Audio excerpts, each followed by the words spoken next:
이런 말이 있죠. 사람 사이에 너무 솔직하다 보면 그 관계가 이어질 수가 없다라는 이야기가 있습니다. 그렇죠. 사람끼리 적당히 자신의 속을 좀 감춰야지 그 관계가 적당히 이어질 수 있다는 게 사실 이 현실을 사는 우리가 매번 경험하는 겁니다. 우리가 사람들과 만나다 보면, 그 사람들과 관계를 하다 보면 그 사람이 마냥 좋게만 보이진 않지 않습니까? 좀 이상할 수도 있고 나랑 안 맞을 수도 있고, 그렇지만 그것을 너무 솔직하게 표현하다 보면 그 사람과의 관계가 이어질 수가 없기 때문에 이런 말이 있습니다.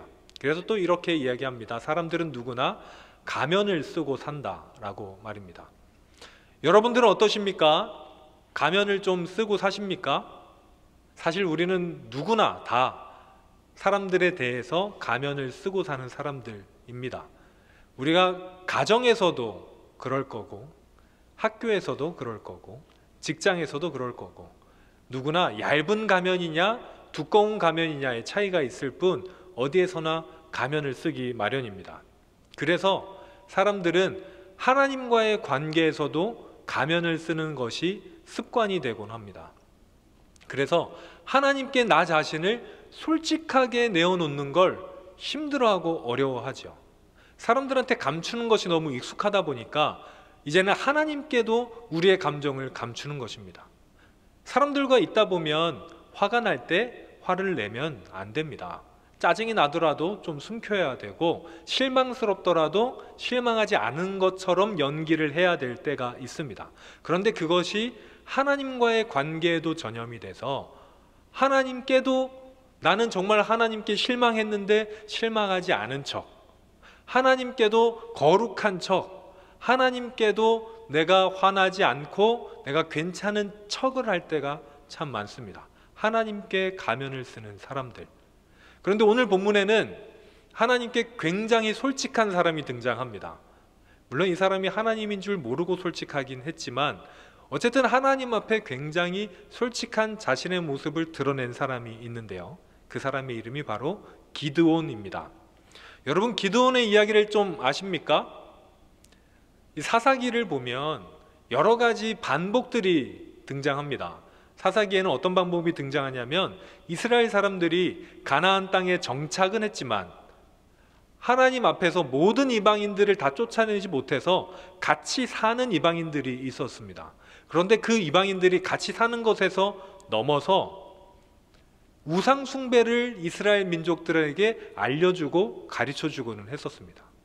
이스라엘 민족들은 원래 하나님만 섬기던 민족들이었는데 같이 살던 이방 민족들이 자신들한테 이 우상들을 소개해 주는데 그게 생각보다 매력적이었어요. 지난번에 한번 말씀드렸지만 이방 이 신들은 굉장히 직관적인 신들이었습니다. 바알은 비의 신이었고 아세라는 다산의 신이었고, 이렇게 직관적이었습니다.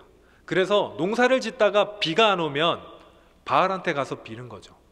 그러다가 비가 계속 안 오면 정성이 부족하다, 그래서 계속 정성을 들이고, 비가 오면 바알이 해줬다, 이렇게 하는 거죠.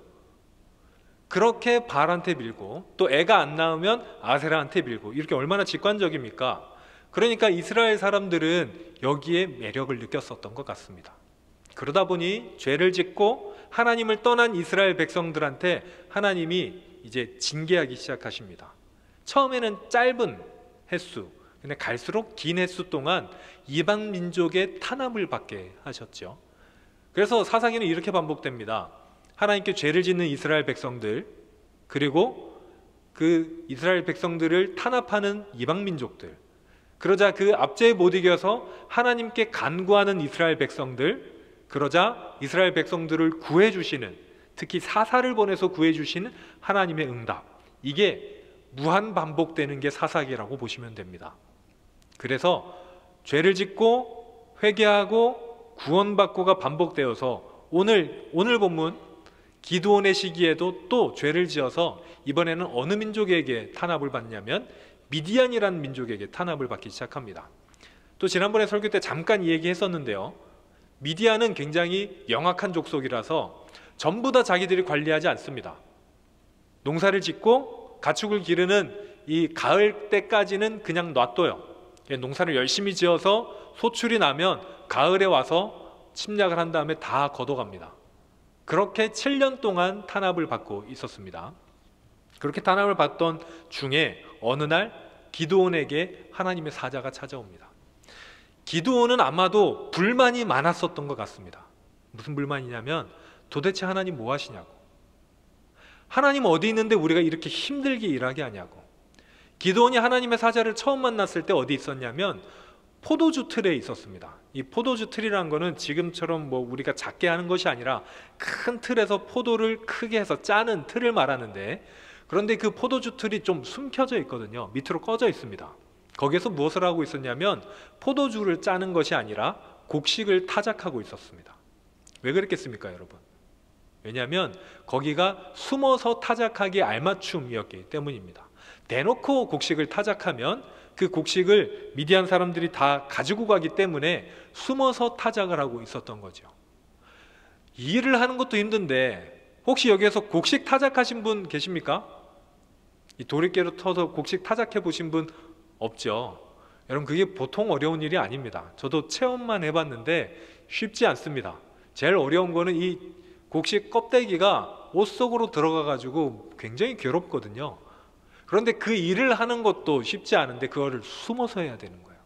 그러면서 이 기드온의 마음속에는 하나님에 대한 불만이 조금씩 쌓였던 것 같습니다. 하나님 어디 계십니까?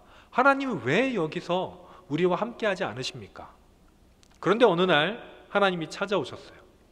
그런데 그 전에 기드온에게 하나님이 찾아오시기 전에 이스라엘 민족에게 어떤 선지자가 와서 예언을 하긴 했었습니다. 내가 너희를 구원해 줄 것이라고. 그리고 기드온에게도 하나님의 사자가 찾아왔습니다. 대뜸 기드온을 찾아온 하나님의 사자가 기드온에게 이렇게 얘기를 합니다.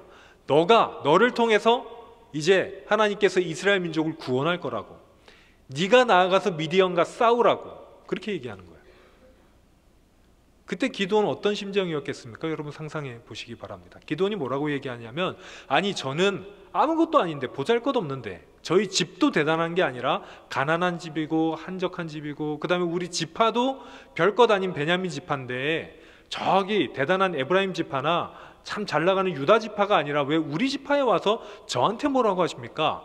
제가 지금 나가서 뭘 어떻게 하겠습니까? 라고 되묻죠. 그러자 하나님의 사자가 계속 나가라고 하니까 기드온이 어떻게 하냐면, 그러면 증거를 요구합니다. 조금만 기다려 보시고 자기가 재물을 가져오겠다고 해요. 그래서 막 음식을 차려서 재물을 가지고 옵니다. 근데 재물을 가지고 온 이유가 뭐냐면 정말 하나님인가를 시험해 보는 거예요. 못 믿겠다. 아니 정말 하나님이시냐? 하나님이시면야 뭐 하나님 능력이 많으시니까 내가 나가서 전쟁을 할 수도 있겠지만, 아니 하나님도 아니신데 나한테 이렇게 얘기하시는 건 좀 아니지 않겠어요? 라고 이야기를 하는 거죠. 여러분 당돌하지 않습니까? 아마 정말로 기드온은 정말 하나님이 아니라고 생각했던 것 같긴 해요. 좀 약간 사기꾼이지 않나 뭐 이런 생각을 한 것 같기도 합니다. 이 애매하잖아요. 그래서 재물을 가져오니까 무슨 일이 일어납니까? 그 재물 차린 데다가 하나님의 사자가 국을 다 붓게 해요. 여러분 국을 다 붓게 하면은 불이 붙기 힘든 상황에서 불이 일어나서 그걸 다 태워버립니다. 그러자 이제 기드온이 알아챈 겁니다. 아, 하나님이 맞구나. 여러분 그러자 기드온에게 무슨 생각이 들었냐면, 여러분 같으면 어떤 생각이 들었겠습니까? 아, 하나님 맞으니까 이제 난 나가서 전쟁하면 되겠다. 아, 정말 하나님이시니까 이제 나는 나가서 이스라엘을 구원할 수 있겠다. 아, 정말 잘 됐다. 이게 아니었어요. 기드온에게 처음 든 생각은 망했다였습니다. 왜냐하면 하나님한테 너무 무례하게 군 거예요. 정말 하나님한테 있을 수 없는 행동을 한 겁니다.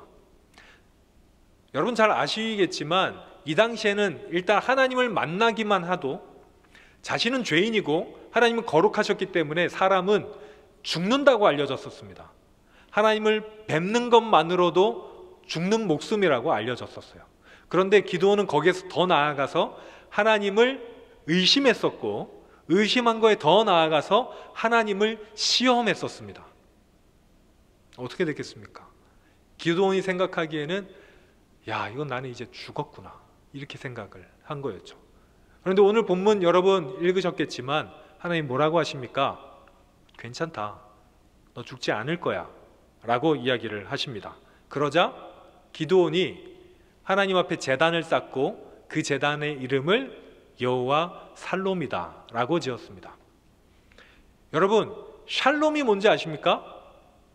우리 옆 사람한테 잠깐 인사해 보겠습니다. 이렇게 손을 이렇게 대고, 이게 샬롬 인사할 때 인사법이거든요. 옆 사람의 얼굴을 보면서 샬롬 이렇게 인사하겠습니다. 시작. 샬롬. 네, 반대쪽 분이랑 시작. 샬롬. 이 샬롬이란 단어가 우리나라 인사법이랑 굉장히 밀접합니다. 여러분 만나면 뭐라고 이야기하십니까? 서로 만나면 안녕하세요 라고 인사하시잖아요. 샬롬이 똑같은 의미입니다. 평안을 빕니다. 샬롬의 뜻은 평안, 평강이라는 뜻이거든요. 여호와 살롬, 이건 두 가지로 표현할 수 있는데 하나님은 평강이시다 혹은 평강의 하나님으로 번역할 수 있습니다. 자, 이 상황에서 왜 기드온이 여호와 살롬이라고 그 제단의 이름을 지었을까요? 왜냐하면 죽을 만한 행동을 했는데 자기를 용납해 주셨기 때문에, 그래서 평화의 하나님이라고 얘기를 한 겁니다. 여러분, 이 샬롬이란 뜻은 평화를 뜻하지만 그 좀 어원적으로 들어가 보자면 이거예요. 대신 지불하다, 지불이 완료되다 라는 뜻이거든요. 약간 경제 용어랑 비슷한데, 평화롭지 않은 상태는 뭐냐면요, 빚을 아직 못 갚은 상태인 거예요. 빚을 못 갚았는데 평화가 있을 수 없잖아요. 빚이란 거는 경제적인 빚이기도 하고 죄를 졌을 때 죄에 대해서 벌을 아직 받지 않은 상태가 평안이 아닌 상태였습니다. 그런데 샬롬은 뭐냐면 모든 게 다 완성된 상태, 지불이 완료된 상태, 그래서 아무런 일이 없는 상태, 이게 샬롬이거든요. 더 좀 나아가면 만족스러운 상태가 샬롬입니다. 여호와 샬롬이라고 하면 하나님께서 이제 만족하게 하셨다, 하나님께서 평안하게 하셨다, 하나님께서 나를 대신해서 다 지불하셨다라는 의미입니다. 그러니까 그거는 뭐냐면 하나님이 우리를 인정해 주셨다라는 겁니다. 요즘에 사람들이 하나님께 나가지 못하는 이유들이 무엇인가 조사를 해봤더니 대부분의 사람들이 이렇게 얘기를 했다고 합니다. 뭐냐면 하나님께 지금 와서 하나님께 다시 나가기에는 민망해서 라고 얘기합니다. 자, 무슨 얘기냐면 어느 날 우리가 교회는 나오지만 하나님께 기도를 열심히 하는 게 언젠지 기억하지 못하겠다는 거예요. 여러분, 처음 예수님을 만났을 때 혹시 기억하십니까? 처음 예수님 만났을 때, 그러니까 부모님 손에 이끌려서 억지로 교회 나왔을 때 말고 내가 정말 하나님을 믿기 시작했을 때, 그날이 확실히 기억나시는 분들도 있으실 거고 또 잘 기억나지 않고 이렇게 점진적으로 신앙이 성장한 분들도 있으실 텐데, 자, 우리가 하나님께 늘 기도하고 또 예배를 열심히 드렸었을 때가 아마 있었을 겁니다. 그런데 어느 날 기도를 쉰 거예요. 그리고 다시 하나님께 죄책감을 가지고 다시 기도를 했는데 또 어느 날 기도가 또 어떻게 하다 보니까 예배도 못 드리고 하나님께 못 나갔어요. 그 죄책감을 가지고 다시 그래도 또 하나님께 나갔는데 또 그런 일이 또 반복돼요. 반복되다 보니까 이제는 죄책감을 가지기 싫어서 사람들이 아예 하나님께 나아가지를 않습니다. 이게 사탄의 전략이에요. 사탄이 뭐라고 하냐면 너 하나님께 나갈 수 있겠어? 너 하나님께 가까이 갈 수 있겠어? 너 지난번에 예배 빼먹었잖아. 너 지난번에 뭐 죄를 저질렀잖아. 거짓말했잖아. 너 그래가지고는 하나님의 자녀라고 할 수 있겠어? 주일에 교회 가는 거 오케이. 교회 갈 수도 있지. 그렇지만 너가 하나님께 1대1로 가까이 나가는 거 너 그거 쉽게 못할걸? 이라고 우리를 속입니다.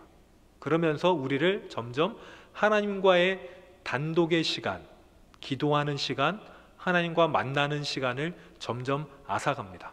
그 시간은 불편할 거라고 속삭이죠. 하나님과 만나는 시간은 불편할 거라고, 쉽지 않을 거라고. 그 시간 어떻게 내겠냐고. 너 바쁜데 그 시간까지 어떻게 하냐고. 그 시간은 지루할 거라고. 아니, 천지 만물을 지으신 그 위대하신 하나님 만나는 시간이 얼마나 불편하겠냐고 우리를 속입니다. 그래서 우리가 하나님을 만나지 못하게 하죠. 그런데 여러분, 샬롬이신 하나님은 우리한테 뭐라고 말씀해 주시는 분이시냐면 괜찮다라고 말씀하시는 분이십니다. 하나님은 우리에게 괜찮다라고 말씀해 주시고 우리를 용납해 주시는 분이십니다. 이 세상 어느 누구도 우리를 있는 그대로 이해할 수 있는 사람이 없지만 우리 진짜 100% 솔직한 심정으로 어떤 사람과 관계할 수 있는 사람은 아무도 없지만 하나님은 우리를 받아주시는 분이십니다. 하나님은 우리를 알아주시는 분이세요. 그래서 우리에게 괜찮다라고 해주십니다. 사랑하는 여러분, 이것 한 가지 확실히 기억하시기 바랍니다. 하나님께 돌아가는 데에는 아무런 제한이 없습니다. 하나님께 우리가 나아가고자 할 때는 아무런 걸림돌이 없습니다. 그 걸림돌은 예수님께서 다 치워버리셨어요. 우리가 아무리 죄인이더라도 하나님께 나아간 때는 걸림돌이 될 수 없습니다. 우리가 지금 죄를 지었더라도, 우리가 지금 어떤 상황에 있더라도, 우리가 세상에서 실패했을지라도, 사람들이 우리를 다 손가락질할지라도, 사람들이 우리에게 실망했을지라도 그래도 우리는 하나님께 나아갈 수 있어요. 우리가 하나님께 나아가기만 한다면 하나님은 괜찮다라고 말씀해 주시면서 우리를 받아주십니다. 그 하나님, 우리를 있는 모습 그대로 받아주시는 그 하나님을 여호와 살롬, 평강의 하나님이라고 말합니다. 여러분, 그래서 하나님은 여러분들이 기다리고 계십니다. 여러분들이 하나님께 나아오기를 기다리고 계십니다. 그래서 제가 여러분들에게 드릴 권면이 바로 이것입니다. 여러분, 하나님을 개인적으로 만나는 시간을 가지시기 바랍니다. 그 시간이 반드시 필요합니다. 나는 일주일에 한 번 주일에 가서 교회에 가서 예배 드렸으니까 괜찮지 않나요? 아니요, 안 괜찮습니다. 이거는 최소한 우리의 의무에 불과합니다. 여러분, 만약에 남자친구, 여자친구를 사귀실 때 야, 우리 의무 방어전은 했잖아. 일주일에 한 번 정도 만나면 괜찮지 않겠니? 라고 말한다면 아마 그 다음 주에는 만날 수 있는 기회가 없을 겁니다. 그렇지 않습니까? 여러분, 하나님과의 만남은 계속해서 이어져야 됩니다. 그러니 여러분, 하루에 한 번 시간을 내시기 바랍니다. 길면 더 좋겠어요. 뭐 2시간이 돼도 좋고 1시간이 돼도 좋겠죠. 너무 바쁘다면 30분, 20분 여러분 시간을 내십시오. 하나님을 위해서 여러분 시간을 내십시오. 그리고 만나시기 바랍니다. 하나님을 만나는 방법은 여러 가지가 있습니다. 여러분 잘 아시다시피 산책을 하면서 하나님과 기도하셔도 돼요. 그런데 그게 좀 어렵다, 잡생각이 든다 하면 성경을 보시고 묵상을 하셔도 됩니다. 우리 청년부에 묵상방이 있어요. 그 묵상을 가지고 성경 읽고 묵상하셔도 됩니다. 또 그게 아니더라도 찬양을 통해서, 무언가를 통해서 여러분 하나님을 만나시기 바랍니다. 그런데 그때마다 또 똑같은 일이 반복될 수도 있습니다. 하나님을 만나는 시간을 어기게 되는 거예요. 죄책감이 듭니다. 그렇게 죄책감이 반복되면 하나님께 못 나갈 수도 있어요. 여러분 그러지 마십시오. 100번을 넘어져도 하나님께 나아가면 됩니다. 1000번을 넘어져도 다시 일어나셔서 하나님께 나아가시면 됩니다. 10,000번, 10만 번을 넘어지고 또 넘어지고 매일 넘어져도 다시 일어나셔서 여러분이 하나님께 나아가기만 하신다면 하나님은 괜찮다고 말하시면서 여러분들을 끌어안아 주실 것입니다. 평강의 하나님, 여호와 살롬의 하나님께서 우리를 받아주실 것입니다. 그러니 여러분 오늘부터 하나님과의 개인적인 만남을 시작하시기 바랍니다.